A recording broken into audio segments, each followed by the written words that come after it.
The dirty dishwater splattered across Ethan's white dress shirt in grotesque arcs, lukewarm, greasy, reeking of yesterday's rotted vegetables. As his mother-in-law Rebecca stood over him, with the empty basin still trembling in her manicured hands, her diamond rings catching the afternoon sunlight streaming through the country club's floor-to-ceiling windows. His wife Vanessa and her lover Derek erupted into laughter from the adjacent table, their champagne glasses raised in mock celebration. The divorce papers Derek had just served him scattered across the linen tablecloth like confetti at a funeral. Ethan's hands shook as he wiped the filth from his eyes, unaware that his mother, Catherine Blackwell, who had died in her sleep just 4 days ago in what doctors called a peaceful passing, had been a multi-billionaire. A fact she'd hidden from everyone, including her only son, for reasons that would soon tear this family apart in ways none of them could imagine. The family hangout that was supposed to be a casual Sunday brunch had transformed into a public execution, and what Ethan was about to do in response would crush Vanessa completely and leave Rebecca, her mother, so devastated that she would spend the rest of her life trying to undo this single afternoon. But how does a man who's been treated like garbage his entire marriage suddenly discover he's inherited billions? What secrets had his mother been keeping that would turn his humiliation into their destruction? And what could Ethan possibly do in this moment of utter degradation that would be powerful enough to shatter the lives of everyone who had just laughed at him? Ethan Montgomery had learned long ago that silence was safer than protest. As the greasy water dripped from his collar onto the Italian marble floor of the Willowbrook Country Club, that lesson echoed through his mind like a prayer he'd memorized through repetition rather than faith. The other diners had gone quiet, their forks suspended midair, their conversations dying like candle flames in a sudden draft. He could feel their stares, some horrified, some curious, some barely concealing their amusement at watching a man get what the wealthy always assumed poor people deserved. "That's what happens when you forget your place," Rebecca hissed, setting the basin down with a metallic clang that made several nearby women flinch. She was a woman who had spent 63 years perfecting the art of cruelty disguised as social refinement. Her silver hair styled in a way that cost more than most people's monthly rent, her St. John knit suit the color of old money and fresh contempt. "You come to my daughter's brunch looking like some homeless vagrant, embarrassing us in front of our friends. Someone needed to clean you up."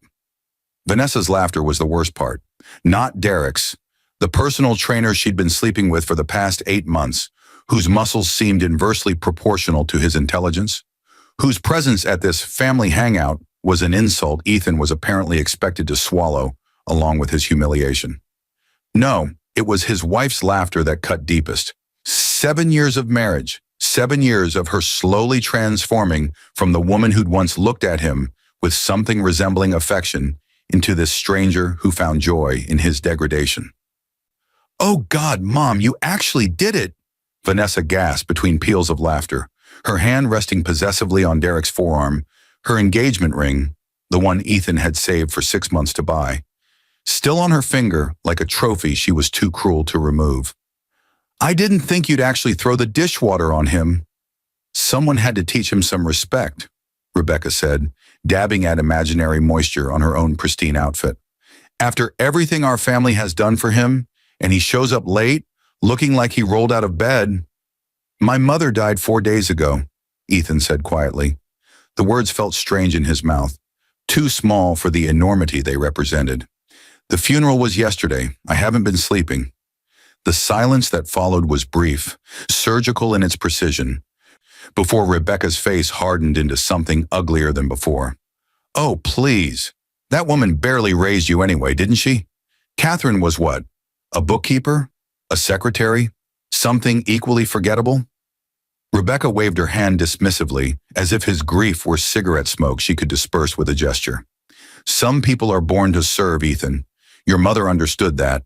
Perhaps it's time you did too." If she had known, if any of them had known, that Catherine Blackwell had died as the silent majority shareholder of Blackwell Industries, a technology conglomerate worth $37 billion, that single comment might have remained unspoken. But secrets have their own gravity, and Catherine had kept hers locked away for 34 years. Ever since the night she'd walked away from her father's empire, with nothing but a newborn son and a determination that Ethan would never be corrupted by the wealth that had destroyed her own family. Ethan's phone buzzed in his pocket. He ignored it. It had been buzzing all morning, unknown numbers, messages he assumed were spam or creditors or some new indignity the universe had decided to inflict. The water was starting to soak through to his skin now, cold and disgusting, and he could smell the sour stench of it. Days-old pasta water mixed with soap scum and something that might have been spoiled milk. "You know what I love about this?" Derek said, leaning back in his chair with the confidence of a man who'd never faced consequences in his life. He was younger than Ethan by 5 years, blessed with the kind of chiseled jaw that suggested his ancestors had been too beautiful to develop critical thinking skills. "Van's been telling me for months how pathetic you are, but seeing it in person? Man, it's like watching a kicked puppy that doesn't even know it's allowed to bite back." Derek's hand slid across the table, gathering the divorce papers into a neat stack. He'd served them himself 20 minutes earlier, walking into the brunch with a process server's badge he'd borrowed from a friend, turning legal procedure into theater for Vanessa's amusement. "These are official now, by the way," Derek continued, tapping the papers with one finger. "Van gets the apartment, the car, and half of whatever pathetic savings you've got hidden away. You get to start over with nothing. Seems fair, doesn't it? I mean, you came into this marriage with nothing. You should leave with nothing." Vanessa's smile was radiant, cruel in its beauty. She'd been a marketing executive when they'd met, successful in her own right. But her mother's money had always loomed in the background, a safety net that had slowly transformed into a cage for their relationship.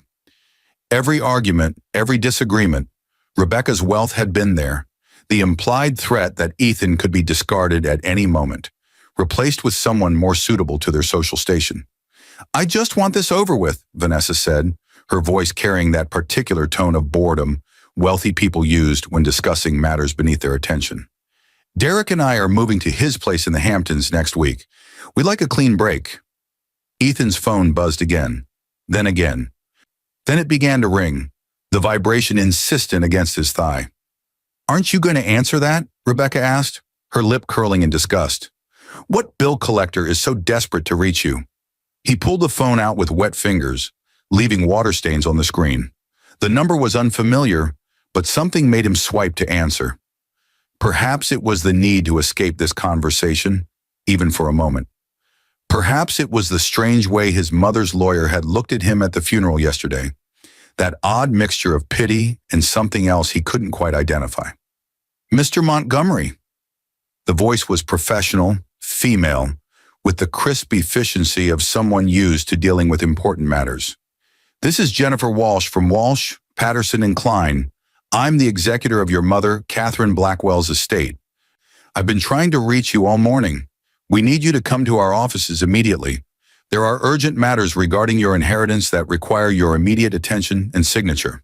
"My mother didn't have an estate," Ethan said, aware that everyone at the table was listening now, their mockery temporarily suspended by curiosity. "She lived in a rent-controlled apartment. She worked as a bookkeeper for a nonprofit.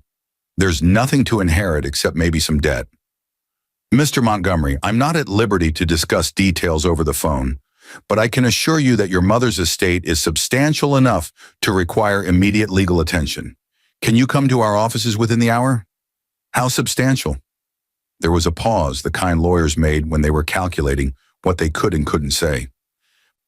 "Substantial enough that you should not sign any legal documents until we've had a chance to speak. Have you recently been served with divorce papers?" Ethan looked at Derek, at Vanessa, at Rebecca's expectant face. "Yes, about 20 minutes ago." "Do not sign them. Do not agree to anything. Come to our offices immediately. The address is—" "I know where you are," Ethan said quietly. Walsh, Patterson & Klein occupied the top 3 floors of the Meridian Tower downtown, the kind of law firm that represented corporations and billionaires, not bookkeepers who lived in studio apartments. "I'll be there in 40 minutes. He ended the call.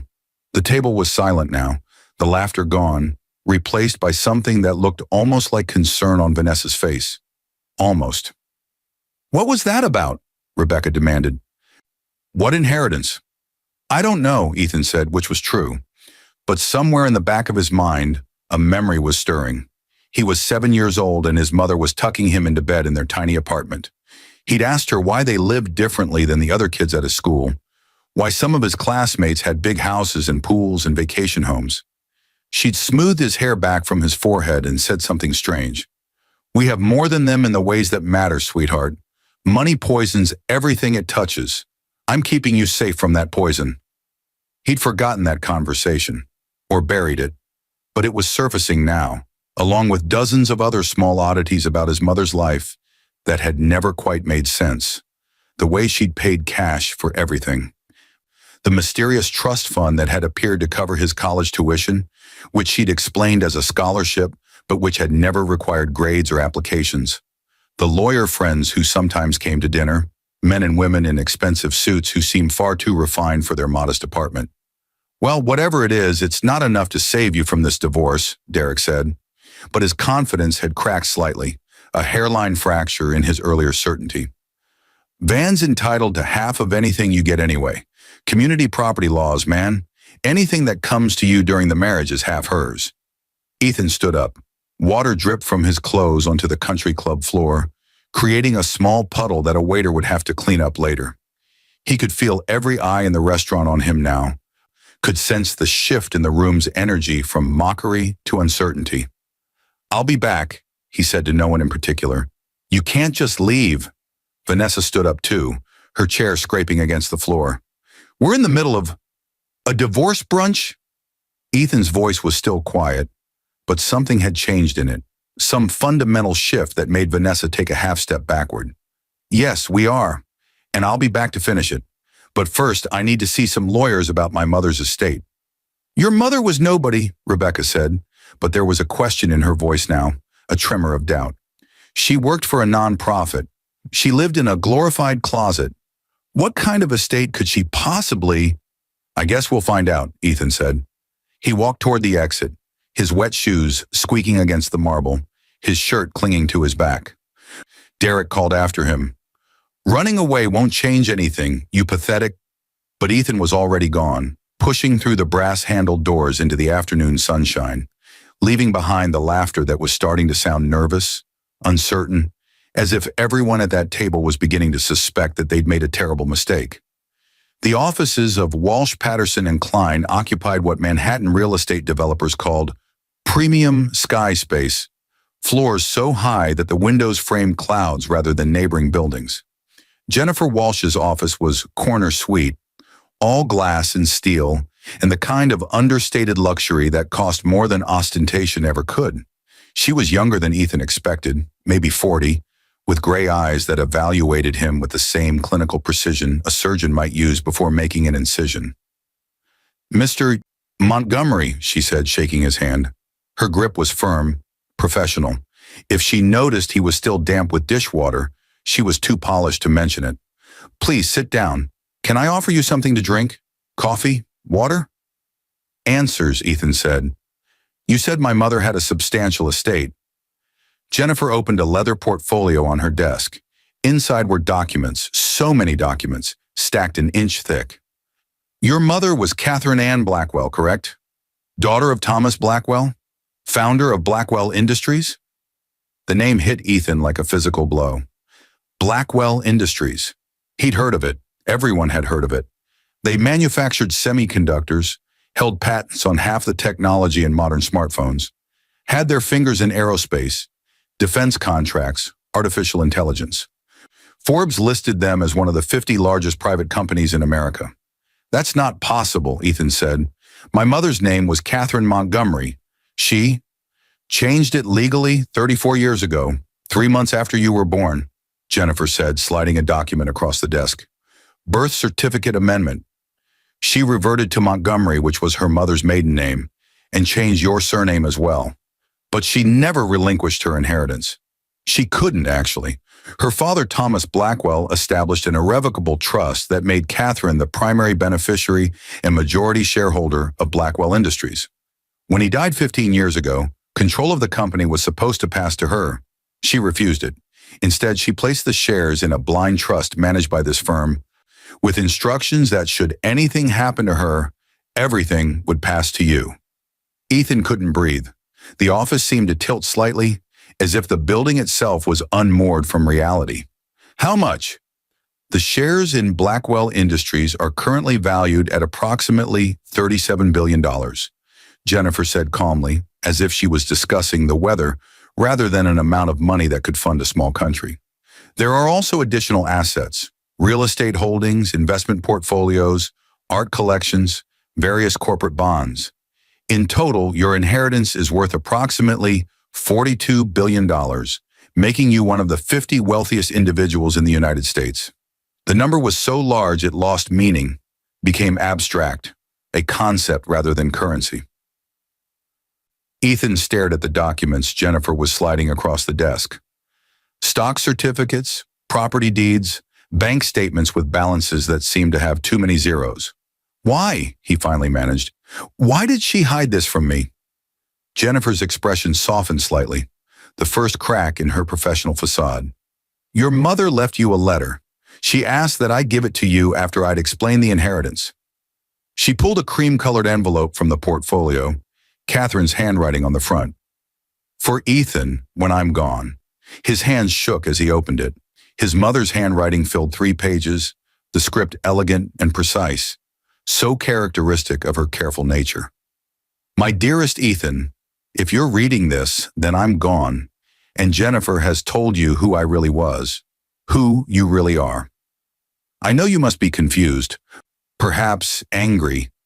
I hid so much from you, not out of cruelty, but out of love. I grew up in a gilded cage, surrounded by wealth that corrupted everything it touched. My father was a brilliant man who believed money could solve any problem, buy any happiness. He was wrong. I watched that money destroy my siblings. Your Aunt Rachel died of a drug overdose at 23, chasing highs that could match the thrill of never hearing no. Your Uncle David is currently serving his 2nd prison sentence for fraud, unable to understand why the rules that apply to ordinary people should apply to him. I was the only one who saw what our wealth was doing to us. It insulated us from consequences, from reality, from the basic human experiences that teach us empathy and resilience. We were monsters, Ethan. Beautiful, educated, charitable monsters who thought our money made us better than everyone else. When I got pregnant with you, I knew I had to leave.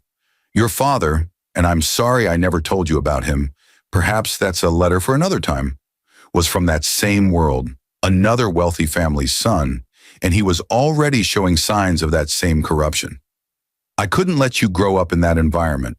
I couldn't let you become what I'd been, so I left it all.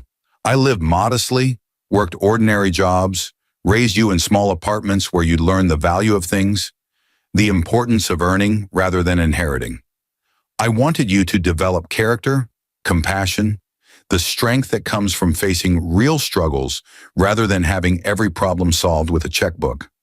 But I couldn't entirely escape my father's wishes. The trust was irrevocable. The inheritance would always be yours eventually. I've delayed it as long as I could, hoped to give you enough years in the real world to develop the wisdom to handle this burden. And it is a burden, my darling boy. $42 billion is not a gift. It's a terrible responsibility. It will change everything about your life. People will treat you differently, value you differently. Some will love you for your money, some will hate you for it. Very few will see you for who you really are.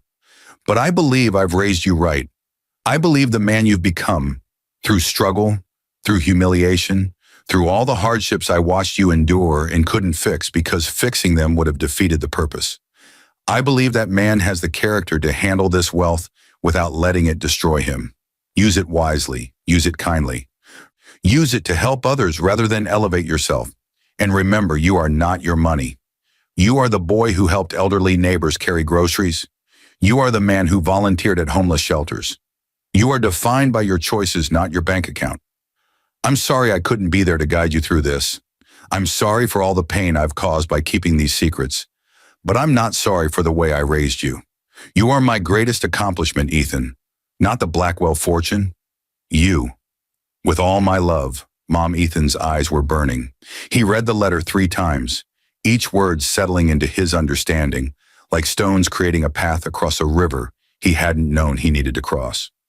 "Take your time," Jennifer said quietly. But time was the one thing Ethan didn't have, because across town, at the Willowbrook Country Club, Vanessa and Rebecca and Derek were still celebrating his humiliation, still laughing about the dirty water, still assuming he was coming back to sign divorce papers that would give them half of everything he owned. Everything he now owned. "The divorce papers," Ethan said, his voice rough. "If I'd signed them before coming here, community property laws would have entitled your wife to half of your inheritance." "Yes," Jennifer confirmed. "Roughly $21 billion, plus half of any future earnings, which in your case would include dividends, investment income, and so forth. For the rest of her life, she would have been entitled to income from your mother's legacy. But I didn't sign them." "No, you didn't." Jennifer's smile was small but significant.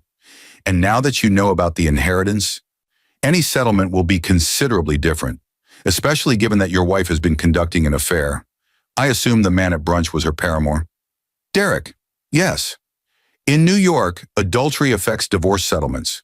It won't prevent her from getting something, but it dramatically reduces what she's entitled to, especially if we can document the affair started before she filed for divorce." Ethan thought about the text messages on Vanessa's phone, the ones he'd seen by accident 3 months ago, the hotel receipts in her purse, the way Derek always seemed to know details about their marriage that Vanessa must have shared. "I can document it." "Good." Jennifer pulled out another document. "Then here's what I propose. We countersue for divorce on grounds of adultery. We offer her a settlement, something reasonable but nowhere near half. Given the circumstances, I'd recommend somewhere between $10 and $20 million. It's generous enough to seem fair, small enough to serve as punishment for her betrayal. $10 million, an amount that would have seemed impossible an hour ago, was now the lower end of reasonable." "What about her mother?" Ethan asked, remembering Rebecca's face as she'd poured the dirty water. "Rebecca, is there any legal action we can take? For assault with dishwater at a country club brunch?" Jennifer shook her head. "Probably not worth pursuing legally, but there are other ways to address her behavior." "Such as?" Jennifer's smile widened slightly, and for the first time, Ethan saw something beyond professional courtesy in her expression. It looked almost like anticipation. "Rebecca Morrison serves on the board of several charitable organizations, I believe. She's quite active in society fundraising circles. She never lets anyone forget it. Those organizations all depend on donations from wealthy benefactors, donors who might be very interested in having someone like you, the new majority owner of Blackwell Industries, involved in their causes, someone who might prefer to work with different board members. Someone who might suggest that certain current board members have engaged in behavior unbecoming of their positions." The implications settled over Ethan like a coat tailored specifically for revenge. Rebecca's entire social identity was built on her charity work, her position of respect and influence. To lose that would be to lose everything she valued about herself. "That seems cruel," Ethan said slowly. "Your mother didn't raise you to be cruel," Jennifer agreed, "but she also didn't raise you to be a doormat. There's a difference between kindness and weakness, Mr. Montgomery. Your wife and her mother have been abusing that kindness for years. It's time they learned the difference too." Ethan stood up, walked to the window. From 47 stories up, Manhattan looked like a game board. All those people moving through their lives, unaware that one person's circumstances had just shifted so dramatically that reality itself seemed rearranged. "I need to think about this," he said. "Of course, but Mr. Montgomery, those divorce papers, if they come back to you, if Vanessa pressures you to sign them, don't. Not until we've had time to prepare the proper response. Can you promise me that?" "I promise." "Good. Then I'll have my team begin preparing the counterfiling. In the meantime," Jennifer pulled out a black credit card from her desk drawer. "This is temporary access to one of your accounts. There's $50 million available on it. Go buy yourself some new clothes, a hotel suite, whatever you need. You shouldn't go back to the apartment you shared with Vanessa. Not until the legal situation is resolved." Ethan took the card. It felt like any other piece of plastic. no heavier despite the weight it represented. 50 million for clothes and a hotel room. Think of it as your mother's final gift. She lived modestly for 34 years to teach you values. Now she's gone, and you have permission to live comfortably. I think she'd want that for you. The Willowbrook Country Club was even more crowded when Ethan returned 3 hours later. He'd stopped at Tom Ford on Fifth Avenue, where assistants who would have sneered at him that morning suddenly became obsequious when he'd presented Jennifer's black card. He wore a navy suit now, custom-fitted, Italian leather shoes, a watch that cost more than most people's cars. He'd showered at the plaza, where he'd taken a suite, washed away the dishwater, and with it some of the humiliation. But not all of it. That still burned. Vanessa, Rebecca, and Derek were exactly where he'd left them, though they'd moved from brunch to afternoon cocktails. They looked up when Ethan approached, and he watched the confusion ripple across their faces as they tried to reconcile the man in front of them with the one they'd degraded hours earlier. "Ethan," Vanessa's voice was uncertain. "What? Where did you get that suit?" "I had a meeting," Ethan said calmly, pulling out a chair and sitting down without invitation. "With my mother's lawyers." Derek laughed, but it sounded forced. "Dude, you can't just buy expensive clothes and expect us to believe." "Believe what you want," Ethan interrupted, his voice quiet but carrying a weight that silenced Derek immediately. "I'm not here to convince you of anything. I'm here to discuss the divorce." "Finally ready to sign the papers?" Vanessa asked, but her confidence was wavering. She'd noticed the suit too, the watch, the way other diners were looking at their table with a new kind of attention. "No," Ethan said. "I'm here to deliver a counteroffer. Vanessa, you filed for divorce citing irreconcilable differences. I'm counterfiling on grounds of adultery, with documented evidence of your affair with Derek starting at least 8 months ago. Under New York law, that significantly affects any settlement you're entitled to." The blood drained from Vanessa's face. You don't have evidence. Text messages, hotel receipts, witness testimonies from 3 separate individuals who saw you and Derek together while you were still my wife." Ethan kept his voice level, factual. "My lawyers have compiled quite a file, but I'm not interested in a drawn-out legal battle. I'm prepared to offer you a settlement. $10 million, paid over 5 years. You keep your car, your personal belongings. The apartment returns to me. 10 million. Rebecca started to laugh, but it died in her throat when she saw Ethan's expression. "That's insane," Derek said. "Where would you even get $10 million? I'm the sole heir to Catherine Blackwell's estate," Ethan said calmly. "My mother was the majority shareholder of Blackwell Industries. The inheritance totals approximately $42 billion. So yes, Derek, I think I could manage to scrape together $10 million for a divorce settlement." The silence that fell over the table was absolute. Vanessa's champagne glass slipped from her fingers, shattering on the marble floor. Rebecca made a sound like she'd been punched in the stomach. Derek just stared, his handsome face frozen in an expression of dawning horror. "That's not possible," Vanessa whispered. "Your mother was a bookkeeper. She lived in a tiny apartment. She was nobody." "She was Catherine Blackwell," Ethan said, "and she chose to live modestly because she believed wealth corrupted people. She wanted to raise me with different values. She succeeded." Rebecca was shaking her head, her earlier superiority shattered. "If that's true, then the divorce settlement should be, community property laws mean Vanessa gets half." "Would have gotten half," Ethan corrected. "If I'd signed those papers you all thought were so amusing earlier. If I'd agreed to the settlement before I knew about the inheritance. But I didn't. And now the settlement is based on New York adultery laws, which are considerably less generous to unfaithful spouses." He pulled an envelope from his jacket pocket, set it on the table. "This is a formal offer from my legal team. $10 million, Vanessa. It's more money than you'll ever need, more than most people see in a lifetime. Take it, or we go to court, and a jury decides what you deserve. I promise you, when they see the evidence of your affair, when they hear about the dishwater your mother threw on me while you laughed, when they understand that you served me divorce papers at a family hangout 4 days after my mother's funeral, they won't be generous."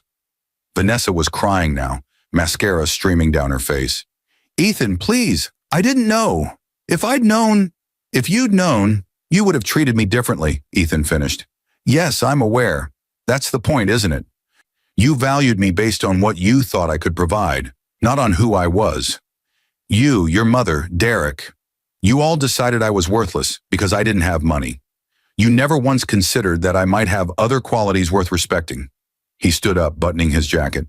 The offer expires in 48 hours. Accept it or don't. Either way, our marriage is over. Wait, Rebecca said, her voice cracking. She looked decades older than she had that morning, her carefully maintained facade crumbling. The charity board positions I hold, the fundraising committees, are you? Will you? I haven't decided yet, Ethan said honestly. I'm meeting with several charitable organizations next week to discuss my philanthropic interests. I'll be reviewing their current board compositions, their effectiveness, their leadership. And if I find board members who seem more interested in social status than actual charity work, who abuse their positions to feel superior to others, who throw dishwater on grieving widowers at country club brunches, well, I imagine I'll have opinions about whether those individuals should continue representing organizations I support financially. Rebecca made a small, broken sound. But that's next week's concern, Ethan continued. Today, I'm just here to deliver divorce terms and to give you all something to think about. You assumed I was worthless because I didn't have money. My mother spent 34 years teaching me that a person's worth has nothing to do with their bank account. She was right. I was valuable before this inheritance, and I'm valuable after it. The only thing that's changed is now I have the resources to ensure that people like you face consequences for treating others as less than human. He turned to leave, then paused, looking back at Derek. Oh, and Derek, that personal training business of yours, the one at the gym on 53rd Street? You might want to check your lease renewal. I believe Blackwell Industries owns that building. I'm sure it's just a coincidence, but I hear the new ownership is planning to triple the commercial rents. Something about bringing the property values in line with the neighborhood standards. I'm sure you'll find another location, though. Maybe somewhere more affordable, like New Jersey. Derek's face went white. Ethan walked away then, leaving them all sitting in the wreckage of their assumptions. Behind him, he could hear Vanessa sobbing, Rebecca trying to speak through shock, Derek cursing in quiet, impotent fury. It should have felt better than it did. Revenge was supposed to be sweet, satisfying, cathartic. Instead, Ethan just felt tired. Tired and sad and aware that his mother had been right about everything. The money had changed how people treated him, but it hadn't changed who he was. He was still the same person who'd been covered in dishwater that morning, still carrying the same grief over his mother's death, still hurt by his wife's betrayal. The only difference was now people would pretend those things mattered to them. Now people would pretend to care. His phone buzzed. Jennifer Walsh. How did it go? Like you predicted, Ethan typed back. They're devastated. Good, that's good. Not because revenge is sweet, but because consequences are important. They need to learn that actions have consequences, even for people with money and status. Maybe especially for people with money and status. My mother would have said the same thing, Ethan replied. Your mother was a wise woman. I wish I'd known her better. Ethan pocketed his phone and stepped out into the Manhattan evening. The city glittered around him, all those lights representing lives and dreams and struggles. $42 billion couldn't solve anyone's real problems, couldn't bring back his mother, couldn't repair his broken marriage, couldn't undo the humiliation of that morning. But it could buy justice. It could create consequences. It could ensure that the next time someone thought about pouring dirty water on a grieving stranger, they might hesitate, might wonder if that stranger had resources they couldn't see, dignity they couldn't measure, worth they'd underestimated. 2 days later, Vanessa signed the settlement, $10 million paid over 5 years, in exchange for her silence and a quick divorce. Rebecca was quietly asked to step down from 3 charity boards, her resignation accepted with the kind of polite efficiency that suggested everyone had been waiting for an excuse to remove her. Derek's gym lease renewal was denied, and last Ethan heard he'd moved to Philadelphia, where the rent was cheaper and his reputation hadn't preceded him. Ethan didn't feel victorious. He felt like a man who'd learned an expensive lesson about human nature, paid for with his mother's lifetime of sacrifice, and his own mourning covered in dishwater. He established a foundation in Catherine's name, focused on helping people living in poverty, funding education, supporting workers' rights. He sold the Blackwell Industries shares to a management group and invested the proceeds in sustainable businesses, affordable housing, medical research. He remembered his mother's warning. You are not your money. 6 months later, he met someone new. Emma was a high school teacher who'd never heard of Blackwell Industries, who knew Ethan only as the quiet man who volunteered at the community center where she ran after-school programs. She liked him for his kindness, his willingness to listen, his gentle humor. When he finally told her about the inheritance, she was quiet for a long time. Does it change anything? Ethan asked, afraid of the answer. It changes what restaurants we can afford, Emma said with a small smile. But it doesn't change who you are. Money doesn't do that. It just reveals what was always there. She was right, of course, just like his mother had been right. The money hadn't changed him. It had just changed who was paying attention, who was laughing, who was pouring the water. And in the end, that made all the difference.